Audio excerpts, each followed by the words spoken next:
जब भी क्लासेस करता था मुझे इस तरीके से बिलीव नहीं था कि मैं सर से फेस टू फेस मिल सकता। मैंने जब पहली बार यूट्यूब में क्लासेस देखा था तभी मुझे सर का क्लासेस बहुत अच्छा लगा था। सर का जो पढ़ाने का तरीका है, सर का जो स्टडी मटेरियल है, बहुत अच्छा लगा था। फॉलो करना स्टार्ट किया था एंड तब से मैं यही सोचती थी कि ऐसा कभी टाइम आएगा क्या कि जब मैं आपसे फेस टू फेस मिल पाऊंगी। Live sir face to face सब मिलने का सर वो अलग ही सर एक्सपीरियंस रहता है। क्लास लेते हैं मतलब ऑनलाइन क्लासेस पर आज आपके इतने बिजी शेड्यूल के बावजूद आपने हमें टाइम दिया, आपके सानिध्य में हमें इतना मार्गदर्शन मिला, उसके लिए हम आपके आभारी हैं। भी बहुत अच्छा लगता है जब अपने स्टूडेंट से मिलते हैं तो, और वर्चुअली पढ़ाना और ऐसे सामने बैठ करके बात करना अपने आप में काफ़ी अच्छी फीलिंग।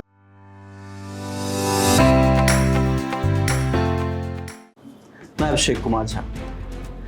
आज है 22 अप्रैल। आज का दिन पूरे विश्व भर में अंतर्राष्ट्रीय पृथ्वी दिवस के तौर पर मनाया जाता है, यानी कि इंटरनेशनल अर्थ डे। और आज के ही दिन हमारे एकेजे एकेडमी वाराणसी सेंटर पर जून और दिसंबर 2024 के एनटीए यूजीसी नेट एग्ज़ाम के जितने भी टॉपर्स हैं, टॉप रैंकर्स, हमने उनको यहाँ पर इनवाइट किया है। And we are celebrating AKJ academy का जो लगातार एग्ज़ाम्स में जो हमने सफलताएं अर्जित की हैं, हम आज उसे आपके सामने सभी टॉपर्स के साथ रखने वाले हैं। सर मेरा नाम ऋषभ वाजपेयी है।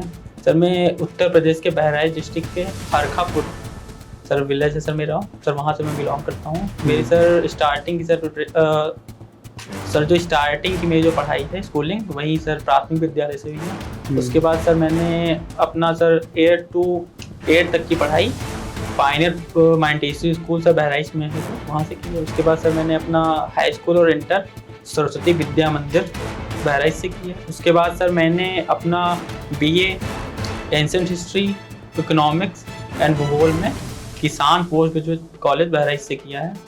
और सर मैंने एमए भी सर ज्योग्राफी में वहीं से किया है। उसके बाद मैं अभी करंटली सर वहीं से पीएचडी में एनरोल हूँ। बहुत बढ़िया सर मैं वहीं के सर डॉक्टर पंकज सिंह है सर हमारे जी, एचओडी सर डी कैंटर में। बहुत अच्छे, बहुत अच्छे, बहुत अच्छे। तो जेआरएफ करने के बाद पीएचडी में एडमिशन भी आपका हो चुका है। Yes sir. तो पीएचडी में एडमिशन होने के बाद जेआरएफ हुआ आपका या पहले ही हो गया था? नहीं सर, मेरा सर 1 अक्टूबर को पीएचडी में एडमिशन हुआ है। मेरा 17 अक्टूबर को रिजल्ट आया। सर कोइंसिडेंस था क्योंकि सर इससे पहले सर जून का एग्जाम मैंने दिया था, उसमें मेरा काफ़ी अच्छा सर परफॉर्मेंस रही थी, बट वो सर कैंसिल हो गया था।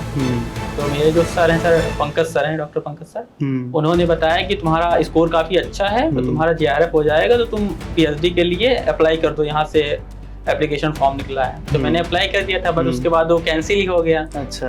फिर मैंने सर पूरा फोकस अपनी एग्जामिनेशन सर मैंने इंटरव्यू में भी नहीं देने वाला था जो पीएचडी का था कि पता नहीं हो कि ना हो। और विदाउट जेआरएफ पीएचडी करने का सर, क्योंकि सर बहुत सारा पॉइंट नहीं है कोई। तो उसके बाद सर मैंने 27 अगस्त को सर मैंने अपना इंटरव्यू दिया पीएचडी का, और 28 अगस्त को मेरा एग्ज़ाम था। उसके बाद सर आंसर किया है तो उसमें काफ़ी अच्छा मेरा मार्क्स काफ़ी अच्छे हैं सर, काफ़ी अच्छा है, तो इसलिए मैंने सर बाद में बहुत बढ़िया, बहुत बढ़िया, बहुत बढ़िया। बिल्कुल। अंकिता कुशवाहा है, मैं संत कबीर नगर उत्तर प्रदेश से हूँ और मेरा मेरी schooling Saint Thomas inter college Khalilabad से ही हुई है। एंड देन मेरा इंटरमीडिएट HRIC कॉलेज खलीलाबाद से हुआ है। एंड देन मेरा ग्रेजुएशन HRPG कॉलेज खलीलाबाद से, जो कि एफिलिएटेड है सिद्धार्थ यूनिवर्सिटी, उससे हुआ है। एंड सर मेरा मास्टर्स भी सेम कॉलेज से हुआ है। और सर मेरा जो ग्रेजुएशन में जो मेरे सब्जेक्ट्स थे वो all science, geography and ancient history था। एंड देन मैंने जियोग्राफी को चूज़ किया फॉर माई मास्टर्स।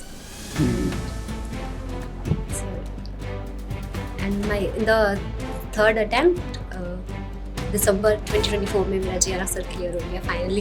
बहुत बढ़िया। तो जेआरएफ क्लियर हो गया, अभी एडमिशन नहीं लिया पीएचडी में? हाँ, अभी अंडर प्रोसेस चल रहा है। Yes sir. हाँ, बहुत अच्छा। सर जेआरएफ हुआ इट्स बिकॉज ऑफ यू, क्योंकि आप थे, आपका गाइडेंस था, इसलिए। नहीं बिल्कुल, मेहनत कहीं ना कहीं हम दोनों लोग की रही है, बिल्कुल है ना। मेहनत तो दोनों लोग को ही करना है।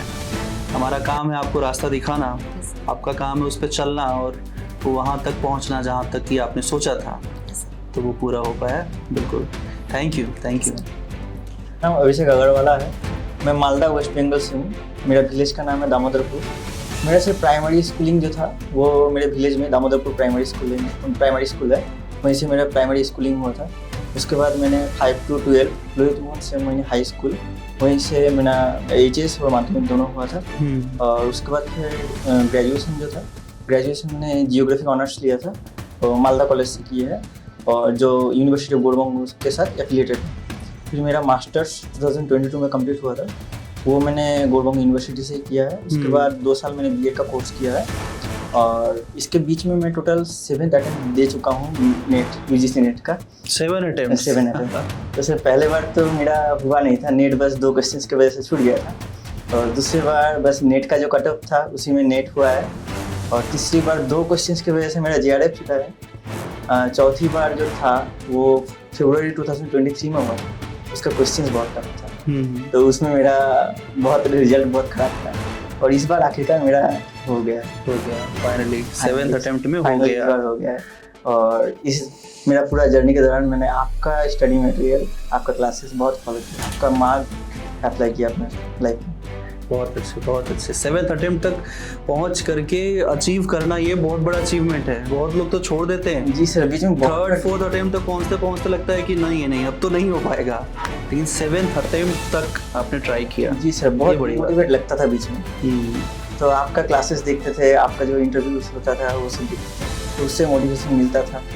और बहुत लोग मेरे आसपास में थे, एनवायरनमेंट मेरा, आपको जैसे एक बार बोले थे मेरा एनवायरनमेंट बहुत अच्छा है, तो उन्होंने भी बहुत गाइड किया, बहुत मोटिवेट कर रहे थे। इसकी वजह से सबके दुआ से, आप लोगों के मार्गदर्शन की वजह से मेरा JRF बहुत अच्छा, बहुत बढ़िया। तो PhD में एडमिशन भी ले लिया है? जी सर, इस बार मैंने 29 जनवरी 2025 में इस बार मैंने PhD में एडमिशन लिया है यूनिवर्सिटी ऑफ गोरबंग से। और उसी गोरबंग या गोरबंगा? गोरबंगा। हाँ, हम लोग बंगला में बोलते हैं यूनिवर्सिटी ऑफ गोरबंगो। तो गोर, हम लोगों के मालदा में गोर एक बहुत फेमस आर्किटेक्चरल प्लेस है, कोई प्लेस है? हाँ ओके जी सर। उसी जगह पे यूनिवर्सिटी भी है? ना, उसी जगह में नहीं, उससे थोड़ा सा आगे पीछे। ओके, मतलब मालदा गोर के मालदा डिस्ट्रिक्ट में है? मालदा डिस्ट्रिक्ट में। और मालदा डिस्ट्रिक्ट कोलकाता के आसपास है क्या? नहीं सर, कोलकाता से तकरीबन 350 किलोमीटर दूर है। किस तरफ? नॉर्थ में? नॉर्थ में। ओके। जो फरक्का बैरेज है, हाँ। फरक्का बैरेज के साउथ में हो गया मुर्शिदाबाद, और नॉर्थ में Malda district. Alright. Farakka barrage तो हमारे बंगाल को 2 हिस्से में भाग कर रखा है, north Bengal, south Bengal. Correct. तो हम लोगों का डिस्ट्रिक्ट है नॉर्थ बंगाल का गेटवे। बहुत बढ़िया। Thank you. अच्छा, मैं यूपी से ही, कानपुर जिले से, मेरे गांव का नाम गजना है। सर मेरी स्कूलिंग तो लोकल में ही हुई है, अपने गांव के पास में ही। फिर बाद मेरा इंटरमीडिएट नेहरू विद्यालय इंटर कॉलेज करौल से हुआ, और सर मेरा फिर ग्रेजुएशन और पोस्ट ग्रेजुएशन कन्नौज में PSM PG college, government college है, वहाँ से हुआ है। सर मैंने अपना PG करने के बाद मैंने नेट की प्रिपरेशन की। फिर नेट पे प्रिपरेशन करने के बाद मैंने ऑनलाइन क्लासेस वगैरह देखना स्टार्ट की। तो फिर सर मुझे आपका वीडियो देखना स्टार्ट की, और फिर जब आपका हमें पढ़ाने का तरीका सबसे अच्छा लगा। और दूसरी बात है सर, सबसे बढ़िया तरीका होता है कि हम लोग जो गाँव से लोग बिलोंग करते हैं उनकी इंग्लिश थोड़ी वीक होती है, लेकिन जो सर आपका पढ़ाने का तरीका होता है और आप जो कंटेंट होता है, तो उससे हिंदी मीडियम वाले बच्चों को बहुत आराम मिलता है।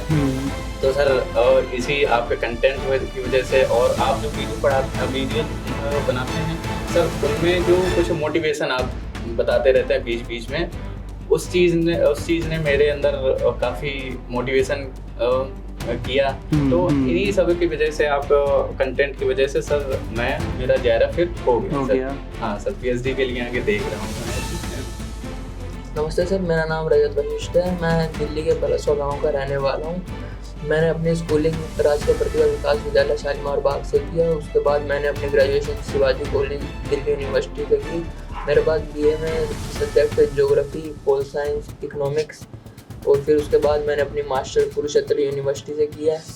फिर उसके बाद मैंने UGC नेट की तैयारी शुरू की। उसके बाद पहले 2 अटैम्प्ट मेरा सिलेक्शन नहीं हुआ। फिर उसके बाद मेरे किसी दोस्त ने यूनिवर्सिटी हॉस्टल में बताया JKJ एकेडमी के प्लेटफॉर्म के बारे में। फिर मैंने आपको वीडियो देखना फॉलो किया। फिर उसमें मैंने देखा कि मेरे को जो कंटेंट की कमी होती थी, मतलब UGC नेट का कंटेंट एक जगह बिखरा, मतलब ऐसे कभी किसी बुक को देखना पड़ता था, कभी किसी बुक को, पर आपके प्लेटफॉर्म पे सारा कंटेंट हमें मिला और प्लस ज्योग्राफी बुक मिली PYQ की।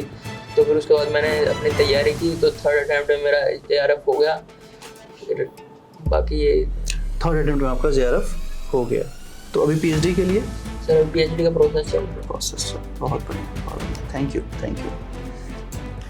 तो कैसे शुरुआत कैसे हुई हमारे इस JRF जर्नी की? जब आपने कहा कि हमने स्टार्ट की प्रिपरेशन, तो कैसे शुरुआत हुई? कब सोचा कि JRF ही करना है? सर मैंने मास्टर के तुरंत बाद सोचा, मतलब जब मास्टर फाइनल सेमेस्टर में मास्टर के, तो मैंने उस दौरान सोचना स्टार्ट किया। फिर मैंने अपना पहला अटैम्प्ट मतलब सिर्फ जो मास्टर के जो मेरी किताबें थी उनको पढ़ के दिया, तो मेरा उसमें नेट भी नहीं हुआ। फिर दूसरे अटैम्प्ट में दिसंबर 2023 वाला था, उसमें थोड़ा पेपर टफ भी आया था वो, तो उसमें भी मेरा नेट नहीं हुआ था। फिर अब तीसरे अटैम्प्ट में मेरा जून वाले में फिर मेरा एग्ज़ाम अच्छा गया था। उसमें आंसर की जो आपने बताई थी उसके हिसाब से मेरे 208 नंबर थे, पर वो अगले दिन ही वो UGC नेट का वो हो गया था, कैंसिल हो गया था। तो फिर दोबारा ऑनलाइन एग्ज़ाम हुआ, तो फिर उसमें मेरे 204 बने, फिर उसमें JRF हुआ था। 204 मार्क्स आपके बने थे, बहुत अच्छे। सर मैंने अपनी JRF की प्रिपरेशन मैंने पहले मेरा जो मेन था कि मुझे एंशिएंट हिस्ट्री से करना था, क्योंकि एंशिएंट हिस्ट्री था मेरा BA में। उसके बाद क्योंकि 2020 में कोविड आ गया था, तो हम लोगों का पेपर डिले हो गया था, सितंबर में हुआ था। तो 4-5 महीने जो बीच के थे उसमें मैंने भूगोल बहुत पढ़ा था। तो उसमें मेरा इंटरेस्ट ज्योग्राफी में शिफ्ट हो गया। फिर उसके बाद मेरे सर हैं डॉक्टर राजकुमार गुप्ता सर हैं, तो उन्होंने मुझे बताया कि तुम JRF की प्रिपरेशन कर सकते हो, नेट की प्रिपरेशन कर सकते हो। तो वो काफ़ी अच्छा रहता है एकेडमिक्स में अगर हायर में जाना, क्योंकि मुझे पता भी नहीं था कि अगर असिस्टेंट प्रोफेसर बनना है, PhD करनी है। कॉलेज लेवल पे वैसे बच्चे स्टूडेंट कम अवेयर रहते हैं, सामने केवल रहता है कि डिग्री लेना है, पढ़ाई करनी है बस, इसलिए तो वो करियर अपॉर्चुनिटी जो हम आगे देख रहे होते हैं वो वहाँ पे उतनी नॉलेज मिल नहीं पाती है, लेकिन आपको मिला। Yes sir. उसके बाद मेरे जो सर हैं डॉक्टर पंकज सिंह, वो आए उन्होंने भी चीज़ें बताई कि हाँ JRF कर सकते हो। फिर क्योंकि मुझे सिलेबस भी नहीं पता था, तो मैंने ऐसे यूट्यूब पे सर्च करना स्टार्ट किया कि सिलेबस क्या है। तो उस पर मुझे आपका चैनल नेट JRF सोल्यूशनिस्ट चैनल मुझे, हाँ, तो उस पर आपने पूरा जो सिलेबस है 2 क्लासेस में पूरा कवर कर रखा था, फिजिकल और उसको बहुत, क्योंकि सिलेबस हम लोगों का बहुत बिखरा हुआ है। तो आपने उसमें मॉडल्स एंड थ्योरीज की एक अलग सेगमेंट कर दिया था। उसके बाद जो हम लोगों का सिलेबस में बाकी चीज़ें रहती हैं बहुत कम लग रही थी। जो ज्योमेट्रोलॉजी का सिलेबस इतना वास्ट है, बहुत है, तो उसमें काफ़ी वो फिर बहुत थोड़ा तो एक लगने लगता है ना कि अगर चीज़ें थोड़ा कंसाइज हो जाती हैं तो पता चलने लगता है कि हाँ मैं भी कर सकता हूँ। क्योंकि पहले मैंने सबसे पहले जो पेपर देखा था तो मेरे सर के ऊपर से सारा चला गया था, कुछ पता ही नहीं चल रहा था। तो उसमें मैंने पहले स्टार्ट किया वहाँ से। उसके बाद उसमें आपकी बहुत सारी क्लासेस पड़ी हुई हैं 500+ MCQ की। वहाँ से मैंने स्टार्ट किया, तो मुझे आपका पढ़ाने का तरीका बहुत अच्छा लगा सर। बहुत इजी फॉर्म में आप बताते थे कि ये चीज़ें हैं, जो कॉन्सेप्ट है जो। उसके बाद मैंने अनअकैडमी पे आपका वो स्पेशल क्लासेस देखा क्लासेस भी अटेंड की। उसके बाद मेरा जो मैंने पहला एग्ज़ाम दिया तो उसमें मेरा नेट 4-5 नंबर से रुक गया था। अच्छा। बट मैंने जो अपना पेपर का एनालिसिस करता था उसमें मेरी जो रेंज रहती थी वो इतनी रहती थी कि मैं JRF आराम से क्वालिफाई कर सकता हूँ। वो मेरे सिली मिस्टेक्स रहते थे, और जो मेरे जो रिवाइज जो करता था मैं चीज़ें सही से नहीं कर पाता था, तो उसकी मेरी कमी रह जाती। तो मुझे स्टार्टिंग से बिलीव था कि हाँ मैं कर लूँगा। तो इसी के दूसरे अटेम्प्ट में मेरा नेट क्लियर हो गया और JRF मेरा 2 नंबर से रुक गया। उसके बाद मुझे ये बुक के बारे में पता चला, हॉर्कस ऑफ ज्योग्राफी के बारे में, क्योंकि प्रैक्टिस बहुत मैटर करती है। हम लोग की जो प्रिपरेशन है प्रैक्टिस बहुत मैटर करती है, क्योंकि वहाँ 3 घंटों में 150 क्वेश्चंस करने होते हैं। और उसमें जो इतना पेपर लेंदी बना देते हैं, तो पेपर मेरा पूरा नहीं टाइम से हो पा रहा था। तो मैंने ये बुक से टाइमर लगा के अपने क्वेश्चंस करने स्टार्ट किए।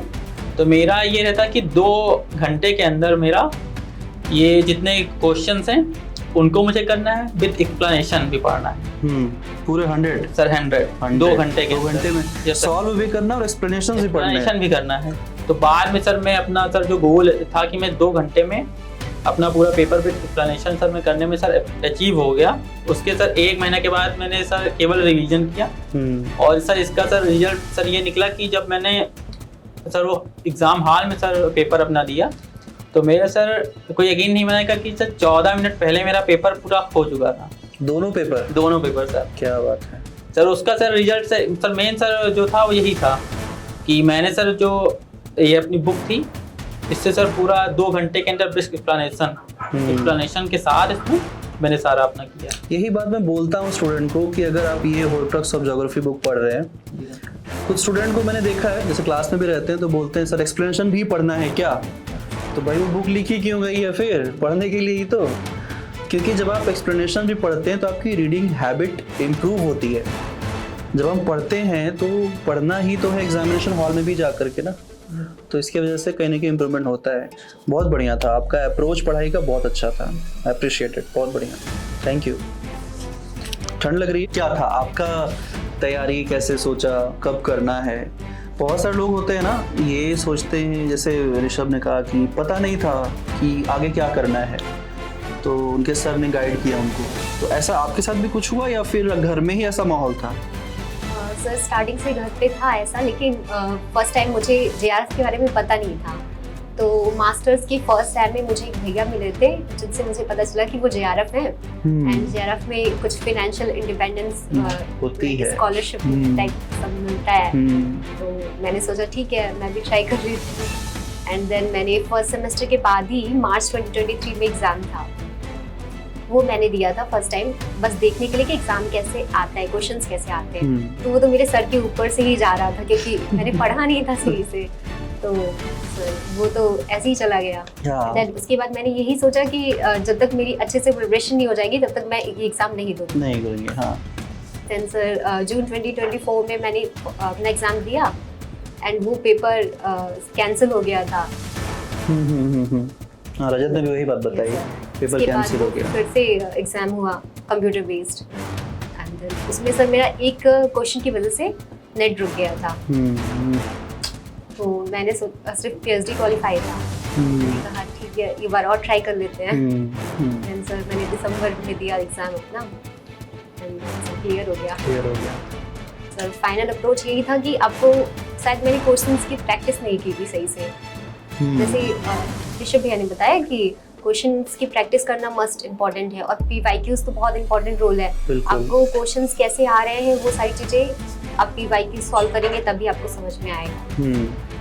तो आप पीवाईक्यूज सॉल्व करेंगे तो आपको क्वेश्चन का पैटर्न, क्वेश्चन का लेवल सबको समझ में आता है। और जैसे टाइमर लगा के सॉल्व करना ये बेस्ट अप्रोच है। अच्छा है। सर मैंने भी ऐसे ही सॉल्व किया था। ऐसे का एग्जाम हॉल में सेंटर के सामने भी भैया को बोल रहा था भैया देने का इच्छा नहीं है, कुछ चलिए ना कहीं पर एक बाइक अरेंज कर लिए जैसा कहते हैं। तो वो थे और मालदा में गोल्ड कॉलेज है, तो गोल्ड कॉलेज का जो टीचर है मेरे सीनियर, वो भैया भी बोले कि जाओ ना इतना दूर जब आए हो एग्जाम तो दे दो। तो एग्जाम तो देने गए, तो इसी बात से मेरा कोई प्रेशर भी नहीं था। इस बार हुआ या ना एकदम रिलैक्स, घूमने जा रहे हैं। तो इस बार एग्जाम तो दिया था, इस बार हो गया था। मेरा कोई एग्जाम देते वक्त बार बार लग रहा था क्यों प्रिपरेशन नहीं ली, इस बार प्रिपरेशन लेना चाहिए था, इस बार हो जाता। जब एग्जाम दे के निकले सबको पूछा क्वेश्चन कैसा था, तो मैंने एक ही बात सबको बोला जे क्वेश्चन बहुत ईजी था, प्रिपरेशन नहीं लिया सबसे गलत काम किया, इस बार प्रिपरेशन लेना चाहिए था। तो आखिरकार हो चुका है, हो गया है। सही बीच में मैं तकरीबन 1 साल करीब बहुत डिमोटिवेट हो चुका था कि हो नहीं रहा, सबका हो जा रहा है, अगर जेआरएफ हो जाए तो बेहतर हो। तो उसके वजह से डिमोटिवेट ऐसा हो गया था कि मेरा सिर्फ सोच रहा था जेआरएफ नहीं हो रहा है, जो प्रिपरेशन लेना पड़ेगा, प्रिपरेशन में फोकस करना पड़ेगा, वो उतना ज़्यादा नहीं हो रहा था। तो फिर मेरे को गाइड किया बहुत ने, मेरे प्रोफेसर है प्रोफेसर प्रदीप चौहान, उन्होंने हर बार जब रिजल्ट होता था ना उनको मैं फ़ोन करता था, सर इस बार मेरा नेट हो चुका है, 102 कटअप गया है, मेरा 100 क्वेश्चन हुआ है, मेरा 101 क्वेश्चन हुआ है। हर बार सर मेरे को यही बोलता था, मैंने बांग्ला में सर बोलते थे ये बल की हुए छे, मतलब बोलो क्या हुआ क्या है। हुआ? तो बोले ये सर इस बार सिर्फ एक क्वेश्चन की वजह से नहीं हुआ, या सर 2 क्वेश्चन की वजह से नहीं हुआ। सर सिर्फ बोलते थे ठीक है ट्राई करो, अगली बार हो जाएगा। इस बार भी जब नेट का रिजल्ट हुआ ना, तो मैं सर को पहले फ़ोन किया, सर को बोले जो सर नेट का रिजल्ट दिया है, तो बोलो क्या हुआ है। तो बोले जो सर इस बार हो चुका है। तो बोला कितना क्वेश्चंस हुआ, मैंने बोला 109 क्वेश्चंस। कट ऑफ कितना गया था, बोले 104 क्वेश्चंस। बोला बहुत अच्छा हुआ है। जब डिपार्टमेंट में गए तब टीचर ने बोला, मतलब बांग्ला में सर बोले যে আমি প্রত্যেকবার ভাবছিলাম যে এবার ও বলবে একটা কোশ্চেনের জন্য হয়নি বা দুটো কোশ্চেনের জন্য হয়নি, কিন্তু না এবার ওই একটা ভালো খবর দিয়েছে। माने हिंदी में अगर बोले तो सर बोल रहे थे हर बार मैं सोचता था, हर बार वो 1 क्वेश्चन 2 क्वेश्चन की वजह से नहीं हो रहा था, ऐसा न्यूज़ देता था। इस बार भी हम सोचे ये 1 क्वेश्चन या 2 क्वेश्चन की वजह से नहीं हुआ होगा, मगर इस बार वो मुझे गुड न्यूज़ दिया है। उनको भी वेट रहता था ना, उनको भी बहुत वेट रहता था। मेरा सीटेट में भी सेम केस हुआ था। हाँ। तो विदाउट प्रिपरेशन एक बार मैं गया था गुवाहाटी में सीटेट देने के लिए, बस बीएड ज्वाइन ही किया हूँ और 2 महीने बाद ये एग्जाम था। और मेरे को मालूम नहीं था जो हर 6 महीने में सीटेट होता है। बस सबको बोल रहा था सीटेट हो रहा है, दे दो एग्जाम। तो मैंने जल्दबाजी में फॉर्म फिलअप कर दिया था, क्योंकि 2-4 सीट ही बचा हुआ था गुवाहाटी में। उस बार सीट का बात था, तो 2-4 सीट ही था। मैंने जल्दबाजी में फॉर्म फिलअप कर दिया। गुवाहाटी में विदाउट प्रिपरेशन एग्जाम देने गए थे, तो वहाँ पर विदाउट प्रिपरेशन 89 क्वेश्चंस हुए। मतलब 90 कट ऑफ है जनरल का, 89 हुआ, 1 क्वेश्चन की वजह से नहीं हुआ। फिर अगले बार जब हुआ वो वाला मैं अपने प्रिपरेशन लेके गया था, सिलीगुड़ी में एग्जाम था, तो उस बार भी 90 में से 89 हुआ था। सेकेंड अटेम्प्ट में भी दोनों बार 1-1 क्वेश्चन की वजह से। और तीसरी बार जब दिया तो उसका जब प्रोविजनल आंसर किया था ना, उसमें भी 89 क्वेश्चन। तो हर बार 1-1 क्वेश्चन की वजह से नहीं हो रहा है। इस बार तो मैं सोच लिया था अगर नहीं हुआ तो बस दोबारा सीटेट को मुड़ के भी नहीं देखना है। मगर जब फाइनल आंसर की और रिजल्ट दिया तब देखे 90 कट ऑफ है, 90 मेरा। तो बोले जाओ उतर गया अब। और उसी के बाद इस बार नेट हुआ है, JRF हो गया। अक्सर ऐसा होता है, जैसे मेरा भी जब JRF हुआ था ना, तो मैं ये सोच के नहीं गया था कि अब मुझे देना है इसको, बस ये लास्ट है, हो गया तो ठीक, अब दोबारा नहीं देना है इसको, ऐसा सोच के गया था मैं। तो ऐसा होता है अक्सर, मैंने देखा है। तो बहुत सारे स्टूडेंट लोगों का ऐसे इंटरव्यू जब किया मैंने, तो लगभग सब यही बोलते हैं कि सर ऐसा लग रहा था कि अभी लास्ट ही है मेरा, और उसी में हो जाता है। होता क्या है ना कि हम लोग इतनी पढ़ाई कर चुके होते हैं ना, कुछ छोड़ते तो है नहीं, कोई बुक नहीं छोड़ते हैं, प्रैक्टिस नहीं छोड़ते हैं। अब तो मान लीजिए बहुत सारे और भी ऑप्शंस आ गए हैं, बट हम लोग के टाइम में ऐसा कुछ था नहीं। वही मोटी मोटी किताबें पढ़नी होती थी, नोट्स बनाए तो ठीक, अदरवाइज वही सब पढ़ते रहना है। तो हम लोग सोच के ऐसा नहीं चाहते हैं, लेकिन ठीक है लास्ट है तो बढ़िया है। जी सर, जैसा कि मेरे यहाँ है, मेरे फैमिली में और 4-5 लोग ऑलरेडी नेट और JRF हैं हो चुके हैं। और उसमें से 2 लोग JRF हैं, अलग अलग सब्जेक्ट से हैं, और ज्योग्राफी से 1 लोग हैं चाचा। तो मतलब पहले से आपको पता था इसके बारे में? हाँ, पहली बार कब पता चला? मुझे पहली बार तभी पता चला जब मेरे चाचा ने JRF क्वालिफाई किया। आप क्या कर रहे थे उस वक्त? मैं उस समय ग्रेजुएशन में इंटरमीडिएट में था तब। इंटरमीडिएट में हाँ, थे? इंटरमीडिएट में था। तब से पता है कि JRF क्या होता है? हाँ, तब से मुझे पता है कि JRF क्या होता है। और जैसा ये होता है कि एक्चुअली मैं मीडियम फैमिली से बिलोंग करता हूँ, तो ये रहता है कि जो आपको जॉब करनी है, मतलब पैसे का इंतजाम करना है। अच्छा। तो इसलिए और पता है कि JRF अगर कर लेते तो फेलोशिप मिलेगी आपको। ये एक तरीके के अंदर से होती है। तो इस तरीके से मेरा जैसा कि अंकिता ने भी यही बात कही, हाँ, है ना, कि मोनेटाइजेशन थोड़ा कहीं ना कहीं ठीक है, ये एक मोटिवेशन है। कहीं ना कहीं हम सेल्फ डिपेंड हो जाते हैं। बिल्कुल सही बात है, बिल्कुल सही बात है। और सेल्फ डिपेंड होना भी बहुत जरूरी चीज होती है।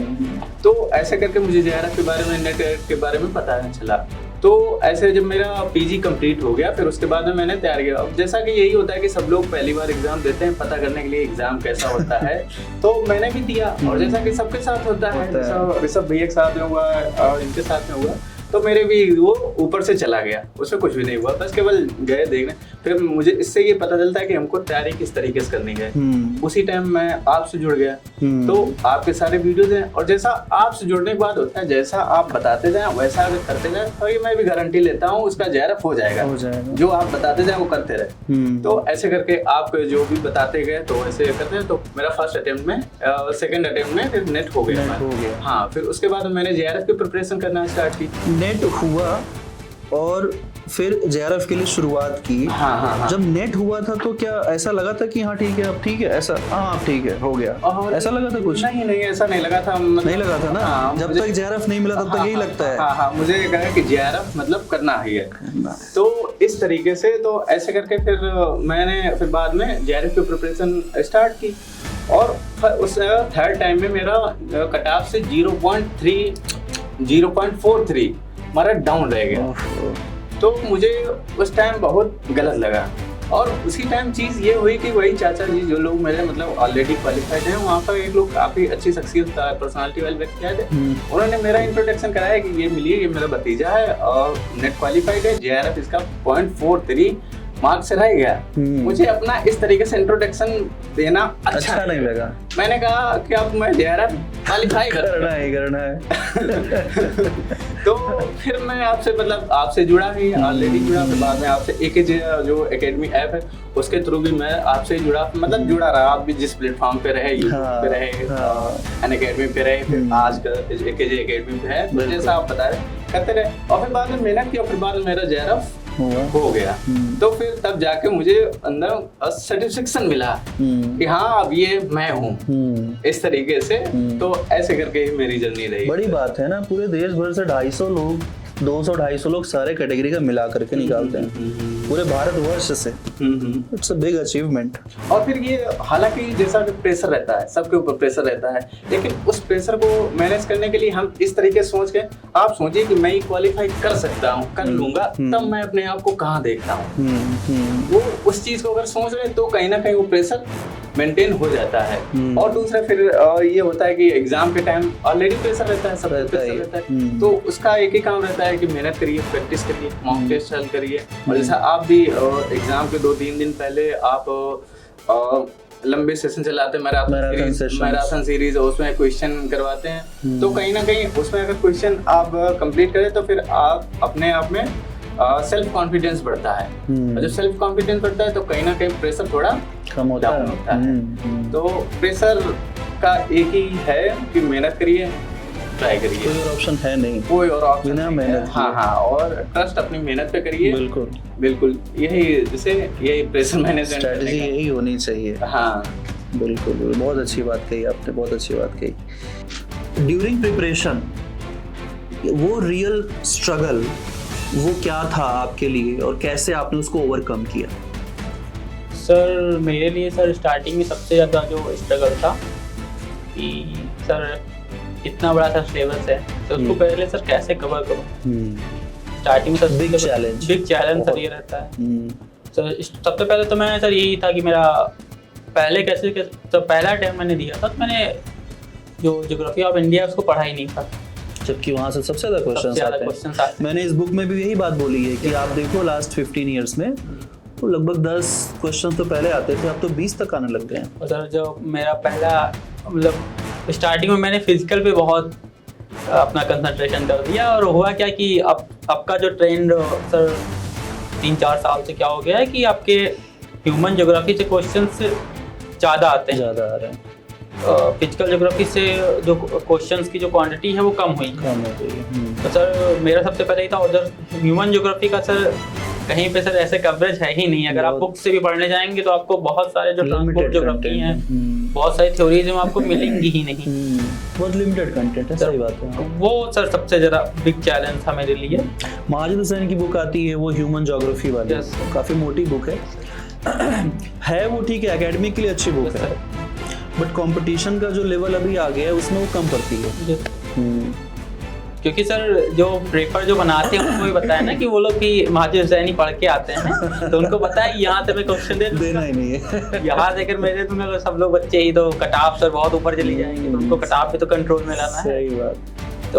तो मेरा सर सबसे बड़ा चैलेंज तो मैंने सर जो मॉडल्स एंड थ्योरी की जो है क्लासेस सर आपसे सर सबसे पहले स्टार्ट किया, सर वहीं से मैंने सबसे पहले स्टार्ट किया था। पहले तो मैंने सर सिलेबस देखा आपका जो वीडियोस था, उसमें सर बहुत अच्छे मुझे सिलेबस समझ में आ गया, क्योंकि सिलेबस समझना भी बहुत इंपॉर्टेंट है। बहुत बच्चे क्या हैं कि वो नॉर्मल कोई गाइड बुक टाइप की ले लेते हैं जिसमें एक ही बुक में सारी चीज़ें रहती हैं, और वो सर उस क्वालिटी की नहीं रहती है। सबसे मेन बात है कि वो क्वालिटी ही नहीं है वैसी वो। तो वो ट्रेडिशनल चीज़ें अक्सर पूछी नहीं जाती हैं और क्वेश्चन जो आते हैं डीप में आते हैं। वो क्या पहले जो एग्जाम होता था ना, गाइड बुक उनके लिए अच्छे थे, यस सर, आपके लिए नहीं अच्छे। आपके लिए सर नहीं सही है। लग जाओगे तो कैसे उसको अचीव कैसे यस करोगे? सर, और अचीव ही नहीं हो पाएगा। तो जो वही कंटेंट मैंने सर स्टार्टिंग से जो अपने नोट्स बनाए थे उन्हीं को बार बार मैं रिवाइज करता गया। मेरा अंदर था कि वही कंटेंट पढ़ के बहुत लोगों का हो रहा है, वही बुक्स पढ़ के बहुत लोगों का हो रहा है, AIR 1 तक आ रही है। तो जब वही मैं भी पढ़ूंगा तो मेरा JRF तो क्लियर हो ही जाएगा। वैसे हम ये सोच के नहीं पढ़ते हैं कि हमारा रैंक 1 आएगा या रैंक 2 आएगा, कोई नहीं ऐसा सोच के पढ़ाई करता है। हम बस अपना मैक्सिमम एफर्ट डालते हैं और मैक्सिमम रिजल्ट हम एक्सपेक्ट करते हैं कि हाँ इतना हमें मिल जाना चाहिए एटलीस्ट, है ना। बहुत बढ़िया, बहुत अच्छी बात बताई आपने।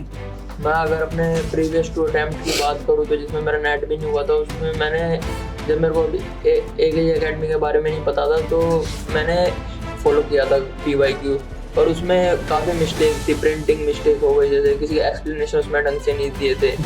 तो मेरे फिर समझ में नहीं आ रहा था फिर क्या करूँ।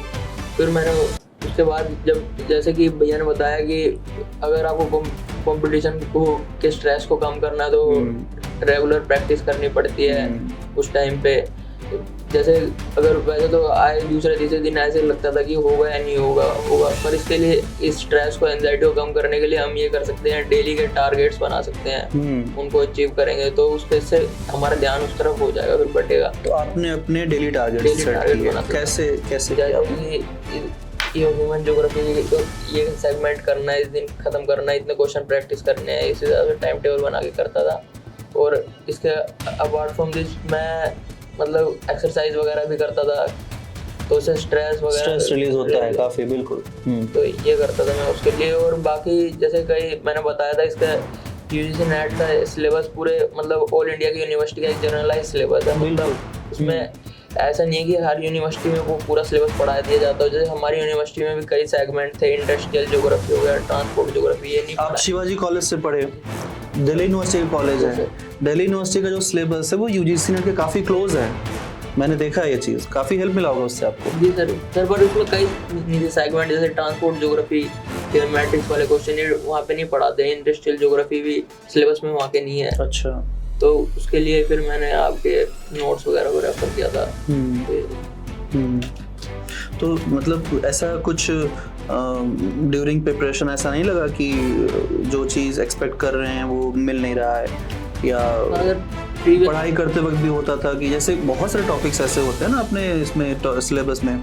अब जैसे इसी में अपना ट्रेड ट्रांसपोर्ट में अगर हम बात कर ले तो उसमें कनेक्टिविटी मैट्रिक्स का एक बहुत बड़ा सेगमेंट है, वो जनरली कहीं है भी नहीं, मुझे लगता कहीं मिलता हो किसी बुक वगैरह में, तो वो सेगमेंट हो गया। या जितने बड़े बड़े मॉडल्स हैं ट्रेड ट्रांसपोर्ट में, कई सारे ऐसे मॉडल जो कहीं किसी बुक में नहीं है, जबकि वो हमारे सिलेबस का पार्ट है, UGC नेट के सिलेबस का पार्ट। मेरे साथ यही होता था, मैं पढ़ता तो था मतलब जो स्टैंडर्डाइज बुक है, पर उनमें पर जब मैं प्रैक्टिस करने जाता था क्वेश्चन देखता था, मैं देखता था ट्रांसपोर्ट ज्योग्राफी का ये क्वेश्चन, ये कैसा अजीब सा क्वेश्चन है, ये मैट्रिक्स वाला, ये समझ ही नहीं आता था फिर, क्योंकि मैंने सर वो पहले कभी पढ़ा नहीं था। नहीं, सही बात है। उसकी वजह से फिर मैंने वो AKJ एकेडमी के नोट्स देखे, उनमें समझ। तो थ्योरीज ही केवल किए या प्रैक्टिस वगैरह के लिए भी कुछ सोचा था?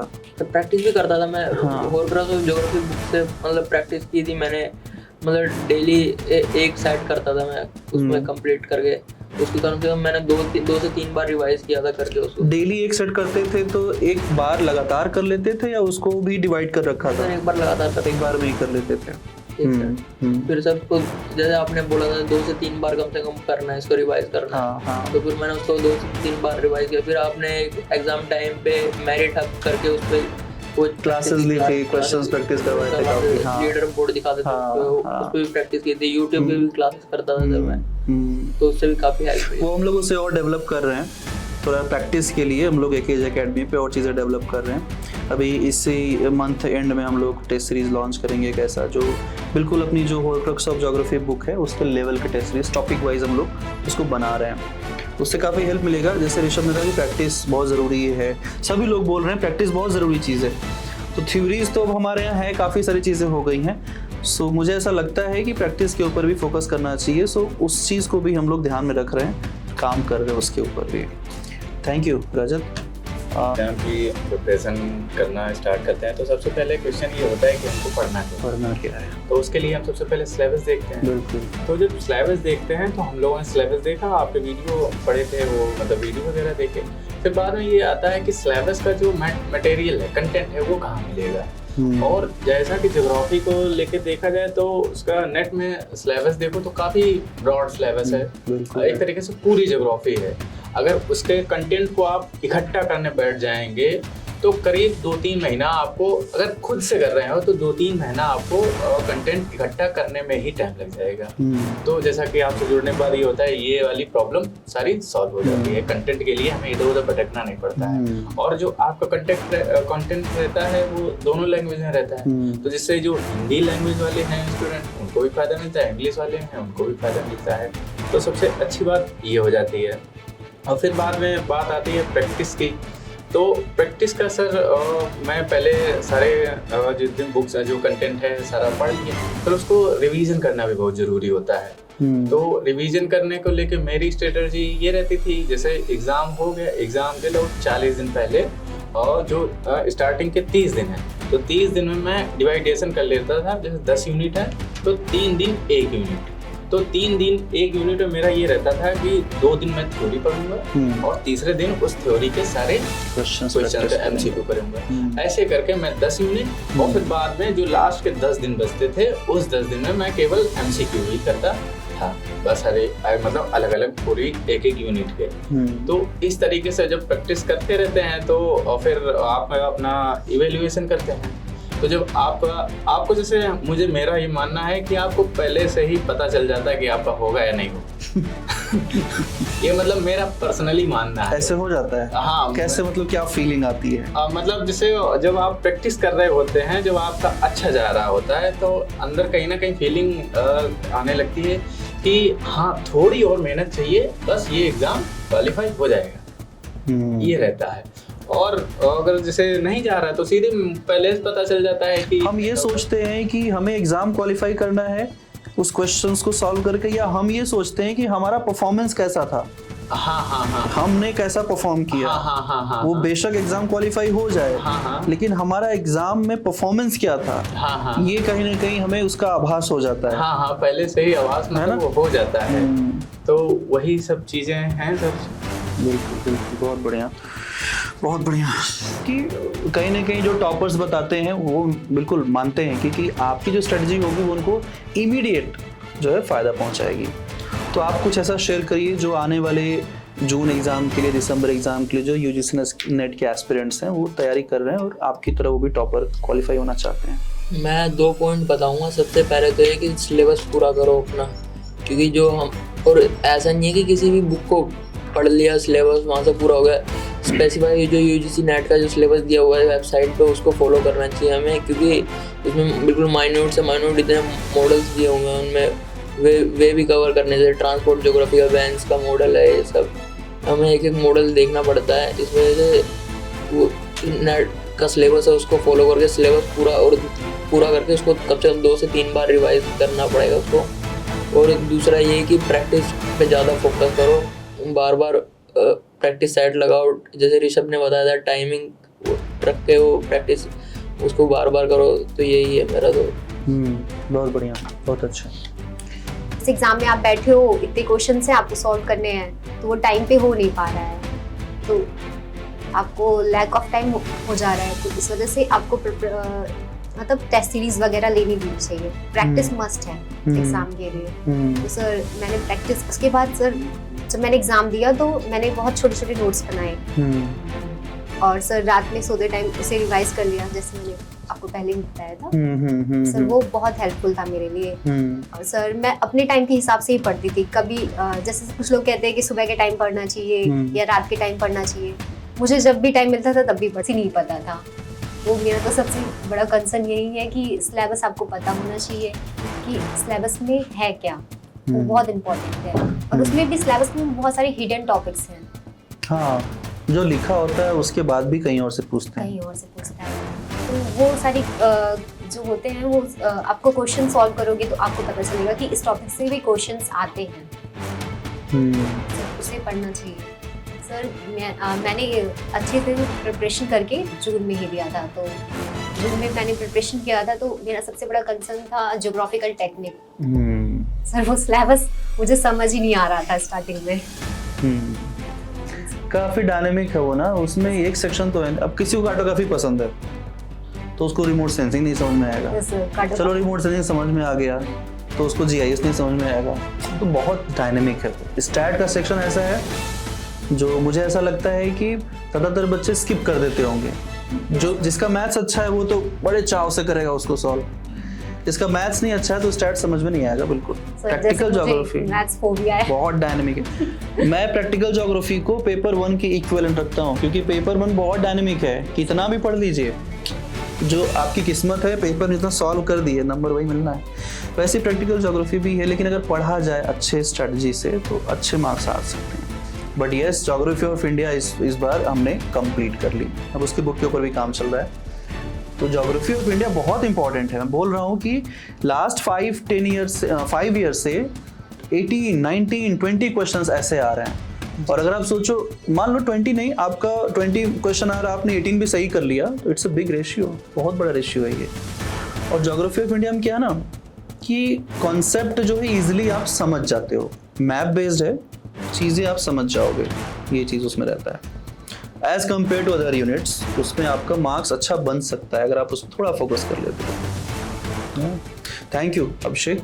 करना पड़ेगा, करने हैं इसमें से 15 अगर क्वेश्चन है तो 15 में से जाता है, 15 से 15 क्वेश्चन ठीक हो, तो ऐसे करके अप्लाई करता था। और वहाँ पर से communication, research aptitude, teaching aptitude और कॉम्प्रिहेंशन, वहाँ पर से मेरे ज़्यादातर क्वेश्चंस सही होता था। तो ऐसे करके मैंने फॉलो जब किया तो मेरा पेपर 1 में से 50 में से 40 क्वेश्चंस ठीक हुआ था। और पेपर 2 में से इस बार जो लास्ट अटेम्प्ट दिया, इसमें मेरा क्वेश्चंस थोड़ा कम हो गया, 69 क्वेश्चंस हुए थे। और इसके पहले बार में मेरा 70 से आप ही होता था। तो ये स्ट्रेटजी जो आपने अपनाई उसके वजह से चीज़ें इंप्रूव होती चली गई डे बाय डे। जी सर, दैट्स गुड, बहुत अच्छे, थैंक यू, बहुत अच्छा स्ट्रेटजी शेयर किया आपने, बहुत बढ़िया। सर मेरा कंसर्न है कि शॉर्ट नोट्स आपको हमेशा प्रिपेयर करने चाहिए, क्योंकि वो बहुत हेल्पफुल होते हैं रिवीजन के लिए, एग्जाम टाइम में आपके लिए। तो आप ऐसे नोट्स मत प्रिपेयर करो कि जिसे आप फॉलो ही नहीं कर पाओ, पता चला आप उसे पढ़ने लगो तो ज़्यादा टाइम निकल जाए, पूरा सिलेबस नहीं कवर हो पाएगा। तो सर इसलिए शॉर्ट नोट्स बहुत इंपॉर्टेंट होते हैं, तो हमेशा क्रिप्स पॉइंट्स वाइज में ही नोट्स बनाने चाहिए। ऐसे शॉर्ट नोट्स बनाए जो हमें लॉन्गर ड्यूरेशन के लिए भी काम आ जाए, प्लस एग्जाम के पहले पूरा क्विक रिवीजन भी हो जाए, ऐसा नोट्स है। बोलती मैं उसे डाउनलोड करके रख लेती थी, एंड रात में जैसे मुझे टाइम मिलता था मैं उसे सॉल्व कर देती थी। सर आपने अलग अलग निकाला था top, I think geomorphology, climate, सारे यूनिट वाइज करवाया, यूनिट वाइज। तो वो क्वेश्चन मैं सॉल्व करती थी, मैं हमेशा सोचती थी कि मैं 80+ मेरा सही होना चाहिए। सर तो जियोमॉर्फोलॉजी तो चला जाता था 90+, लेकिन क्लाइमेटोलॉजी के बाद से ऐसा हो जाता था कि आपका 80 भी नहीं पहुंच पाता था। तो सर मुझे डर लगता था कि यहाँ नहीं सॉल्व हो रहा है तो वहाँ कैसे सॉल्व होगा। बिल्कुल सही बात। परफॉर्मेंस जो हमें उस दिन देना है उसकी प्रैक्टिस कहीं ना कहीं पहले थोड़ी सी तो चाहिए ही चाहिए। Thank you. कि मंथ वाइज हम लोग एक शेड्यूल बना सकते हैं। मंथ वाइज 30 डेज का 30 डेज का शेड्यूल, जैसे मैं ये वाला फॉलो करता था, मेरे को एक जन गाइड किया था, एक सीनियर ने, तो वही मैंने फॉलो किया था कि पकड़ लीजिए 1 तारीख से शुरू कर रहा हूँ, और सिलेबस डायनामिक होना चाहिए। अगर एक ही तरह का हो गया कि मैं पेपर 2 ही कर रहा हूँ तो बोरिंग लगेगा 2-4 दिनों बाद। बिल्कुल। इसके लिए मैं ऐसा करता था कि सुबह शिफ्ट में पेपर 1 का कोई एक यूनिट, पूरा यूनिट नहीं, हाफ यूनिट ले लिया 1 तारीख को, और शाम के वक्त या दोपहर के बाद से मैं पेपर 2 का एक यूनिट जियोमॉर्फोलॉजी, उसका जो हाफ पार्ट है वो वाला उस दिन के लिए टारगेट रख लिया। नेक्स्ट डे मैंने पेपर 1 जो है, पेपर 1 का सेकेंड यूनिट जो है रिसर्च एप्टीट्यूड, उसका हाफ सिलेबस ले लिया, वो मॉर्निंग के लिए, और इवनिंग के लिए मैंने पेपर 2 का क्लाइमेटोलॉजी ले लिया हाफ सिलेबस। फिर थर्ड डे जब आया तो थर्ड डे के लिए मैंने फिर से पेपर 1 का जो फर्स्ट यूनिट था टीचिंग एप्टीट्यूड, उसका जो बाकी हाफ पोर्शन था वो वाला कवर कर लिया, और सेकेंड हाफ में मैंने पेपर 2 का जो जियोमॉर्फोलॉजी का बाकी हाफ पार्ट था वो वाला कवर कर लिया। 4th डे में सेम प्रोसेस में जब कर रहा हूँ तो पेपर 1 और पेपर 2 का दोनों यूनिट मेरा कवर हो गया। और 5th डे मैंने बस MCQ सॉल्व किया, प्रीवियस ईयर क्वेश्चन सॉल्व किया और मॉक टेस्ट दिया उसी यूनिट दोनों से। तो ऐसे करके मैंने 1 महीने के लिए अगर मेरा 2 यूनिट में 5 डेज करके लग रहा है तो 20 यूनिट्स के लिए मेरा 30 डेज कवर हो गया। अब टाइम भी बहुत शॉर्ट हो रहा है, कुछ यूनिट का कुछ पोर्शन कवर नहीं होगा। तो मेरा जो कवर होता था मैं वो सब क्या करता था, अंडरलाइन कर लेता था या फिर हाईलाइट कर लेता था। नेक्स्ट महीने के टाइम में जब वो सब जो बाकी रहेगा उसको पहले मैं कवर किया, अगर उसके बाद टाइम बचा तो पहले मैंने जो कवर किया था उसको फिर रिवीजन कर डाला। तो इसके वजह से मेरा जो यूनिट वाइज पार्ट है वो सब ज़्यादा इम्प्रूव हो रहा था। बहुत बढ़िया। तो ऐसे कंसिस्टेंसी भी बिल्कुल गुड स्ट्रेटजी। कुछ भी टॉपिक, कोई भी यूनिट छूटने ही ना पाए, चाह करके भी ना छूट पाए। जी सर। 30 डेज का जो हमारा स्ट्रेटजी है वो बहुत इफेक्टिव है। जी सर। और फिर एग्ज़ाम के लास्ट जो आखिरी 30 डेज हो रहा है तो उसके वक्त मैं एक यूनिट के लिए एक डेज रखता था और बीच में 2 दिन करके टाइम रखता था मॉक टेस्ट के लिए और फुल सिलेबस टेस्ट के लिए। अगर मैं 4 यूनिट पहले कवर कर लिया उसके बाद फुल सिलेबस दे दिया तो 4 यूनिट से मेरा कितना क्वेश्चन सॉल्व हो रहा है और बाकी यूनिट से कितना क्वेश्चन सॉल्व हो रहा है पता चलता था। जब आखिर तक जाता था तो मेरा 100 में से 70 क्वेश्चन से ऊपर ही क्वेश्चन सॉल्व होता था। और पेपर 1 में मैं एक चीज़ करता था, पेपर 1 हो या पेपर 2 हो, दोनों में से जो मेरे को पहले सिलेबस से ढूंढना था ये मेरा स्ट्रेंथ पोर्शन कौन सा है, वीक पोर्शन कौन सा है। तो मेरे को एक सीनियर ने मुझे बताया था जो स्ट्रेंथ पोर्शन है उसको और भी ज़्यादा स्ट्रेंथन करो और जो वीक पोर्शन है उसमें फोकस करो तो वो भी अच्छा होगा। हम लोगों को UGC नेट का प्रिपरेशन लेने के लिए बहुत बड़ा सिलेबस है। हम लोग अगर बहुत ज़्यादा बड़ा गोल टारगेट सेट कर ले तो उसमें हम लोग ज़्यादा कंसिस्टेंट नहीं हो पाएंगे। तो इसके लिए हम लोगों को शॉर्ट टर्म कुछ गोल टारगेट करके रखना पड़ेगा।